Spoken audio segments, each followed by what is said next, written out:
yo, put me in the game, coach. I knock it down at the buzzer like my name go. MJ fadeaway, ayy. I'm a game closer. Pull up in that blacked out truck like my name Ghost. Hit him with that fist pump. I just won the game, yo. I make a champagne toast. Boom, boom, boom, bam. Welcome back to another edition of The Great Debate Show.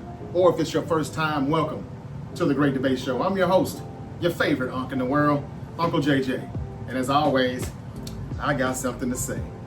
The Great Debate Show is available on YouTube, TikTok, X, formerly known as Twitter, Facebook, Instagram, and now Twitch. The Great Debate Show is also available wherever you get your podcasts. Tyreek Hill could possibly get traded to the Chiefs. There's a rumor that, well, it's not a rumor. Let me see if I can find that. He has been in talks. Teams are eyeing Tyreek Hill right now in the trade, but the Dolphins are rejecting those calls for the wide receiver. That's according to ESPN. Despite an awful start to the 2025 season, the Miami Dolphins have reportedly been resistant to trade offers, offers involving the star wide receiver Tyreek Hill thus far. That's according to ESPN insider Jeremy Fowler. The Dolphins have received trade calls on Hill, but they have not shown interest in dealing him even after a 33-8 blowout loss to the Indianapolis Colts in Week 1. Fowler noted that a reunion between Hill and the Chiefs would be a low-hanging fruit, given Rashee Rice's suspension and Xavier Worthy's shoulder injury. But there is no indication that the two sides are in talks or making any progress towards a trade. Now, we know these things can change like that overnight. What could kind of put a damper on things for Tyreek Hill, because I know he wants out. He's in some trouble right now. He's going through a divorce with his estranged wife. According to some reports yesterday, I read that live on YouTube and TikTok. A lot of content on YouTube, on the YouTube channel. If you missed it, go check it out. But Tyreek Hill is being accused of domestic violence from his wife on 8 different occasions as they're going through their divorce settlement right now. She's bringing up 8 different domestic violence incidents. And I just don't know if the NFL are going to, jump in and, take charge and discipline him for that, or they're just going to let that divorce settlement work out on his own. I'm not sure. But if they can prove that he is guilty of that, he could get suspended instead of traded. We just really don't know. In other news, the Jets are releasing wide receiver / returner Xavier Gipson. Yeah, according to Brian Kaz and Adam Schefter reported it, Gipson lost a key fumble on Sunday at MetLife Stadium in their game against the Pittsburgh Steelers, and it apparently it cost him his job. And if you think that's just a theory or a wild guess, it's not. Aaron Glenn said if you turn the ball over, then you won't play for the Jets. Don't know when he said that. Maybe he said that post-game, or maybe he just said that some point during this week after a practice session or whatever. I'm not sure. But I saw the clip, and I can't play it, but I should have done that. I should have tried to see could I save that to play it. But yeah, Aaron Glenn is not BSing around, ladies and gentlemen. Do you think that Aaron Glenn is tripping and he's going to lose the players quickly and they're going to stop playing for him and he's going to get fired after a year or two? Or do you think that this is actually the tone that he should be setting for the locker room? There are no margin for error. Fuck up and you're out of here. I don't know if that's going to work or not, ladies and gentlemen. Do you agree with Aaron Glenn that, hey, got to be held accountable? Or do you think that this is probably going to backfire on him and he will be out of a job sooner than later? I'm not sure, but it's going to suck to know if somebody fumbles the ball, they're going to think that they're probably going to be unemployed the next day. Don't know how that's going to work out. We will see. I'm very high on the New York Jets this year. I've told you all that.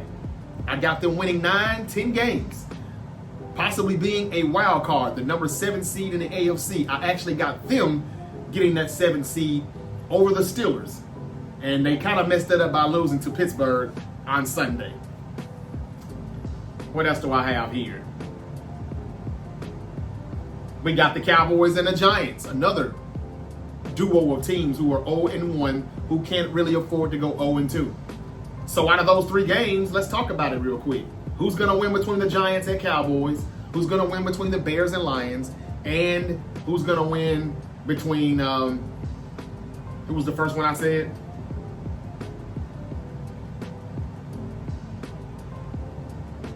Browns and Ravens. That's right.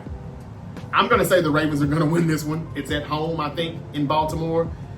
They need this win regardless of where it is, and especially after what happened Sunday night with another blown double-digit lead by Coach John Harbaugh, who leads the league in those. He's got like 17 of them dating back to 2008. I've been telling people this for about 3 years now over on Spotify. I was. These people are just late to the party. They've been blaming the wrong person all along for the most part.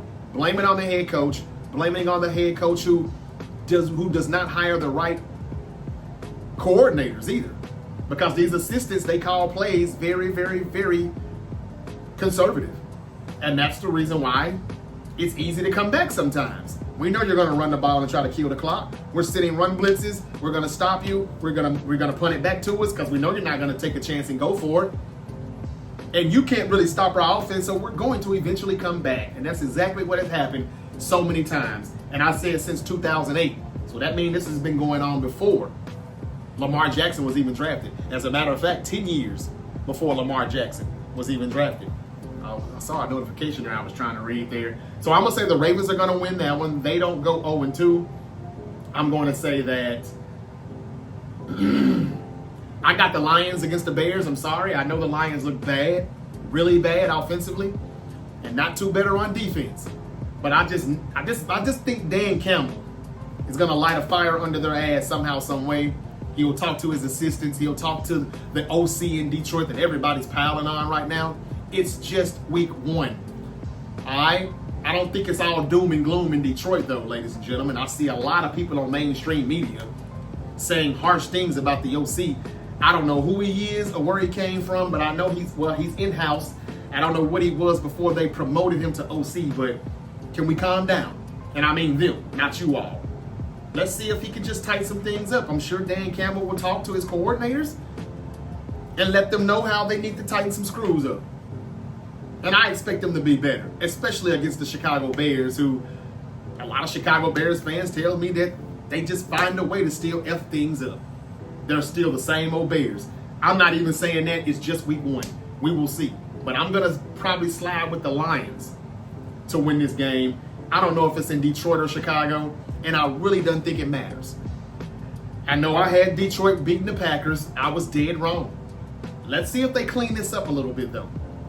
And the Giants and the Cowboys. Man, the Cowboys looked very good on Sunday, so it would be hard for me to pick the Giants, even though I'm high on both New York football teams. I think the Giants are going to be better, but I don't think they're going to be as good as the Jets. I got the Jets squeaking in the playoffs. I've got the Giants falling short with maybe like 8-9 of a record. If they can get Jackson Dart in the starting lineup, who knows?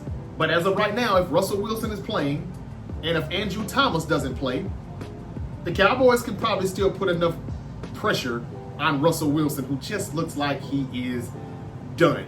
And we've been kind of seeing that for the past few seasons. It looks like he really was just a system quarterback in Seattle. He has not really looked good since he left there. Broncos, Steelers, just one game with the Giants, but we will see. I got the Cowboys, and I think they win, even though I am kind of high on the Giants. This is a game where I would like to have called an upset, but the Giants didn't look as good offensively as I expected them to against Washington on Sunday. And the pass rush, well, it wasn't as good as I expected it to be either, but it's just week 1. We'll see. They didn't get the Jaden Daniels. Can they get the Dak? I don't know. But they're going to have their hands full trying to stop CeeDee Lamb and George Pickens, who should have a bigger day than he did last week. The Cowboys have had extra rest because they opened the season up on Thursday night. So they got a 10-day break here, and I'm going to say that they win. But if I'm wrong, I'm going to tell you why. The New York Giants have lost 7 straight divisional games, and it's the longest active streak in the NFL. Now, I say that for one reason and one reason only. Every now and then, I like to let you know. I like to let you all know what I know about gematria. Gematria is something that y'all are probably saying, tripping again. He need a drug test. Gematria, if it's real though, it's this whole geometry of numbers and letters, and the whole football game could be scripted. Sometimes I tell you, I think it is. Sometimes, maybe it's not. But for the most part, it is. And if it is, what I've noticed over the past 5-6 years now, since I've known about it, all these streaks seem to end at 7. You know? Whether it's a winning streak or a losing streak, a lot of things end at 7. Sometimes you'll see at the bottom of your sports channel, this team won 8 straight or whatever. But that's mostly in baseball only. That's just what I think. It's just a theory of mine. Take that with a grain of salt. But the Giants have lost 7 straight divisional games. This could come to an end on Sunday. Usually that 7 is where it stops. That means the Giants would have to win on Sunday. Now, if the Giants go into Dallas and wins, it could be either because Thibodeau, Burns, Dexter Lawrence, the rookie Abdul Carter, they just put too much pressure on the Cowboys O-line. I don't know if they can do that or not, but we will see. We know Dak can't move like Jaden Daniels, though.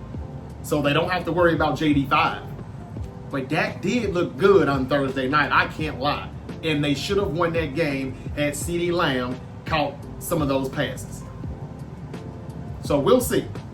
Just wanted to keep that in mind and let you know about the 7 straight. Which team can't afford to go 0-2? I think the Cowboys are the better team. But it doesn't mean like they'll win. We will see. Stay tuned on that. I'm going to pick the Cowboys. But don't forget what I said about that 7 straight. I know y'all saying, you ain't really giving us a straight answer. Dallas is the better team. But this is a division game, and I don't know. We'll see how the Giants match up this year against them. I'm just concerned with Russell Wilson. If Jackson Dart was playing, I would probably pick the Giants. I would. But give me Dallas. But man, that 7 hardly ever loses. I'm going to let y'all do whatever y'all want to do if y'all gamble on that. The Cowboys are also meeting with Jadeveon Clowney. The 3-time Pro Bowl pass rusher is in Dallas today. That's according to Josina Anderson. So they may have another pass rusher that can get to Russell Wilson. And we know he got hit a lot Sunday in D.C. The NBA is scheduled to debut a stat rule change. I like this right here. The end of the quarter heaves. You know, those buzzer beaters where they just throw it up and try to get it, and, they actually knock it down 1 out of 99 times? Well, the NBA is going to change that as far as whoever throws that heave up in the air. It will no longer be counted as a missed field goal for the player that shoots that shot. I like that. That's according to ESPN Shams. I like that. They can just heave it up now and it doesn't mess up their stats. Not that I really care about their stats, and I know they do, but that is one shot that probably shouldn't be counted against them. And I've actually seen some players say, nah, that's going to mess up my stats. I'm not going to chunk that down there. It might have been Dame. But, yeah, I like that. Now, is the NFL going to copy off of this and emulate their style and say, hey, when y'all quarterbacks throw those Hail Marys, we're not going to call those incompletions anymore. Let's see if they bite off of the NBA. That's a good move, Adam Silver. Not bad. We're getting close to the NBA season too, ladies and gentlemen. Kelly Oubre has a trade rumor posted. The Sixers forward is not feeling the love from Philly fans, and he could be on his way out of Philadelphia. The NBA is investigating Beasley. The league confirms that they are looking into gambling allegations against Malik Amit, the federal probe. That's according to ESPN. Here we go again. They do not ever slip up. I mean, they don't ever miss this. The players always slip up. They get caught every single time. This is why I think it's scripted, y'all. Every sports league is rigged because it's all about the Benjamins, baby. No Diddy. This is why I think that it could be fake, because come on, y'all, why are they so damn hell-bent on getting these athletes suspended and getting them for gambling. There's really no advantage they have. This is not some type of insider trading. If somebody's got stock information that's gonna, it's not that. You can't just look at practice and say, yeah, I think LeBron's gonna go for 40 tonight. I'm big. Well, how do you know he's gonna go for 40? So what advantages do these athletes have by gambling? Could it be because they already know the script of the game? They know the outcome? And so they trying to sneak and make a little change off of it. Damn, these motherfuckers told me I can't score but 15 points tonight.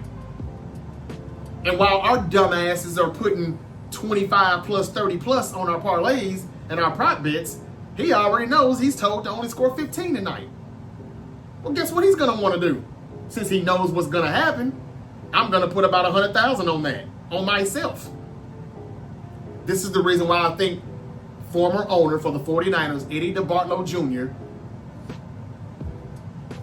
was no longer the owner of the 49ers. I don't think he really gave the team to his sister, and then his sister passed it down to her husband, and the husband said, all right, I'm going to give it to our son. And that's Jed York. And it took him way too long to become a Hall of Famer. And it could be the reason why the Niners have lost 3 straight Super Bowls. We will probably never win one again because they're saying, damn you, DeBartolo. You knew you all were winning 5 Super Bowls. And there's no telling how much money you made off of it with your fake gambling license that he had out of Louisiana.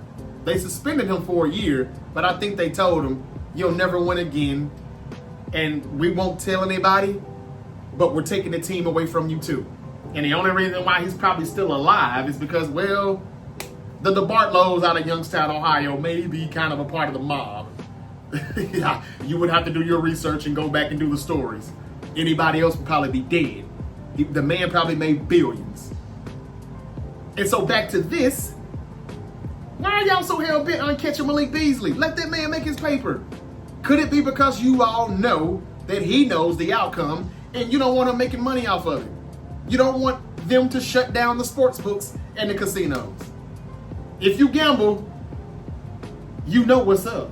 And I'm just here to make you think. I'm not trying to run you away from sports. It's still entertaining. I'll watch it every week too. And then sometimes it's like, oh man, here come the refs doing as they're told and screwing the game up.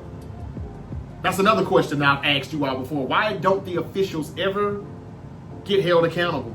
Why are they never disciplined? Why are they never fined or anything or suspended for, screwing up games in the final call, and they come back the next day and just say, oh yeah, well, we screwed up. We screwed up. The Niners should have won that game. Or the fail Mary. Yeah, we screwed up. Green Bay should have won that game in Seattle.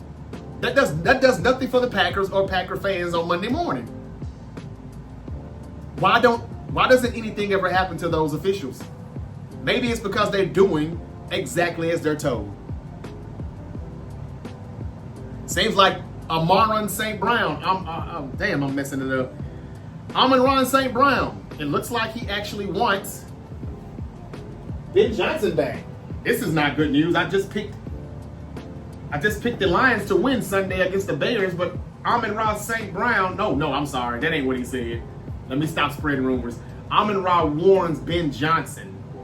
He says the Lions wide receiver says former OC won't get a warm welcome in his return Sunday. Oh man, I thought he was actually saying I want him back. That wouldn't have been a good sign at all. Travis Hunter is going to play more defense this week.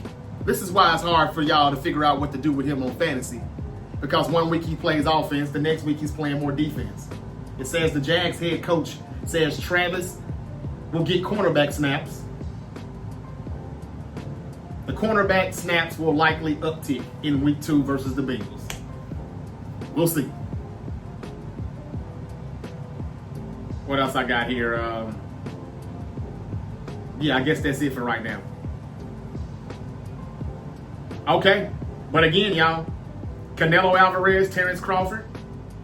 Looks like they got something going on right now. Ring Magazine is live right now, according to my Twitter. Canelo Crawford and Turkey Alashik. They're live. I'm gonna have to check that out a little later. But I think I pretty much gave you most of the news that I had for you. That may be about it. Let's see, make sure I'm not missing anything. Cowboys got Clowney coming in. Do y'all think that's a good signing? I don't know. Was he in the league last year? I'm not sure. Aaron Glenn released a player this morning or yesterday. Xavier Gipson had a key fumble Sunday, and now he is unemployed. Aaron Glenn ain't bullshitting. Let's see how long that lasts. Could it be good? Could it be bad? We'll see. Tyreek Hill and the Dolphins are rejecting Tyreek Hill trade offers. I said that already. And I talked about 3 teams that can't afford to go 0-2. Browns versus Ravens, Lions Bears, and Cowboys Giants. Those are the 3 I could think of off the top of my head. That's about all I got. There was a coaching poll also this morning that I saw where people were saying, rank your top 5 head coaches if you wanted to start a franchise. And the names were Nick Sirianni at 5, Matt LaFleur at 4, Kevin O'Connell at 3, Jim Harbaugh at 2, and Andy Reid at number 1. How would you flip that list? I'm just glad Kyle Shanahan wasn't on there. Oh, Kyle, no style, Scamahan. And I also broke the news last night about Jawan Jennings being day-to-day. He could play in New Orleans Sunday. I talked about Brock Purdy and his toe injury that, according to Kyle Shanahan, it's worse than the shoulder, the non-throwing shoulder. But according to how he practices this week, Mac Jones could start in New Orleans. And Kyle Shanahan let the media know that he had a great training camp and great OTAs, and he thinks he could play at a high level if he plays Sunday. And I'm not trying to stir the pot and start no drama. I'm not trying to create any clickbait, but it's just the way Kyle said it. And we know Kyle wanted Mac Jones in that 2021 draft, not Trey Lance. He would love to stick it to whoever that made him change his mind at the last minute and tell you, I told you this motherfucker could play football. Don't worry about how he looked in New England. Don't worry about how he looked in Jacksonville. This is me. This is my system. See, he likes to have his quarterbacks on the road. That's why he didn't go get Tom Brady when we could have won a Super Bowl with him in 2020. He passed. He said, nah, I got Jimmy G. Huh. Then you were so mad with Jimmy G the year after that, you moved up all the way to number 3 and said, I'm giving away 3 first-round picks. I'm going to draft a quarterback. I'm sick of Jimmy Garoppolo. Oh, really? Yeah, that's why we said sign Brady. But no, that wouldn't have worked. Brady would have told him what he could do with his iPad and his play chart if he got wrong. Because Brady would have saw through the bullshit and know, man, you're an incompetent play caller / head coach. I know what the hell I'm doing. I've got 6 of these before he got 7. Aaron Rodgers, he could have easily said, I'm not going to pay Brock Purdy $50-something million. I can get Aaron Rodgers for $10 million for 1 season, maybe 2. And we'll see about getting a quarterback later. He passed on that because him and Aaron Rodgers would bump heads also. Both of them were too egotistical. Both of them were too stubborn. Wouldn't have worked. But it would have probably gotten us what we need, and that's the 6th Lombardi trophy. So I'm just glad he wasn't on this list. Anyway, Mac Jones may play Sunday at New Orleans. We'll see. All I know is I don't want Purdy to get hurt any worse than what he is. And that toe can be very difficult with the way he calls plays and play action and all of that. This will be a game where he would just have to probably just be in the gun all day instead of under center and doing play actions and naked bootlegs and all of that. But I bet you, I damn near want to guarantee it. Any little thing that Purdy does in practice, he'll say, how about we just rest you for a week? We're playing the Saints. Mac will be fine.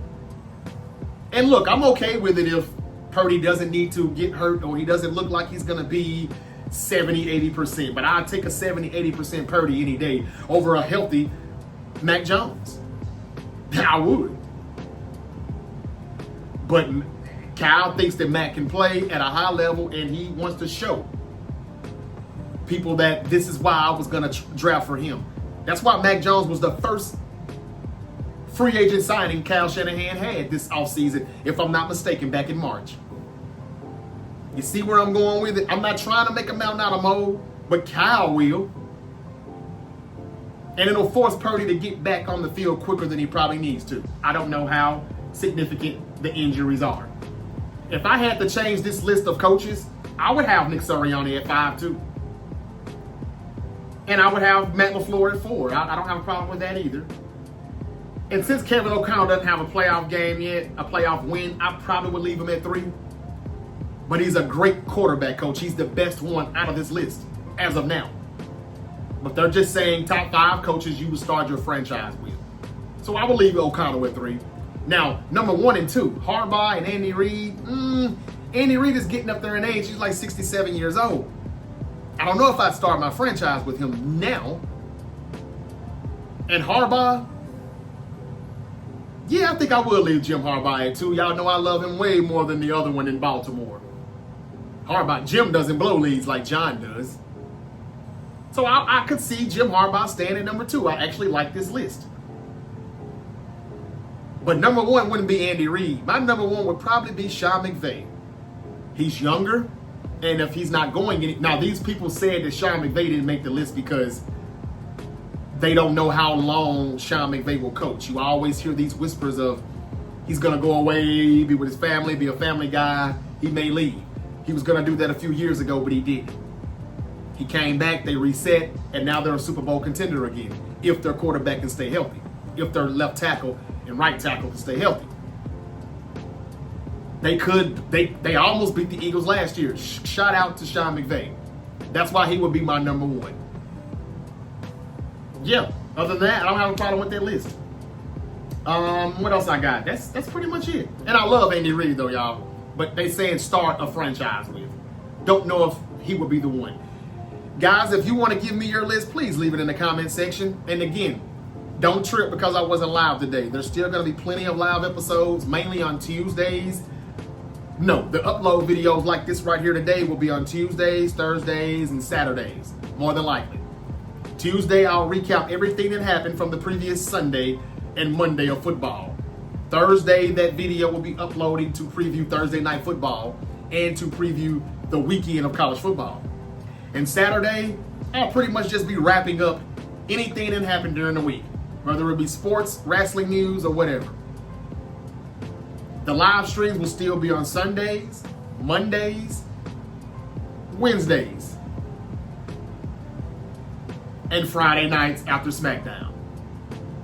So I'm just switching it up a little bit. I need everybody to watch these videos that are uploaded. Don't get too spoiled with the live streams, okay? I'm just trying to get into everybody's algorithm. There's a lot of other people that have not found me yet. I appreciate you all being here, but this is what the research shows I need to do to get in everybody's algorithm. I have to upload more videos instead of just live stream after live stream after live stream. So I hope y'all are okay with that. And I think some of the changes that are coming to the Great Debate Show, you'll be satisfied with that as well. So please don't go anywhere and don't touch that dial. All right, that's all I got. I told you I didn't really have much. Tomorrow night, Commanders. Brain freeze. Commanders, Packers. Can't wait. I'll be back tomorrow, and that will be live, I think.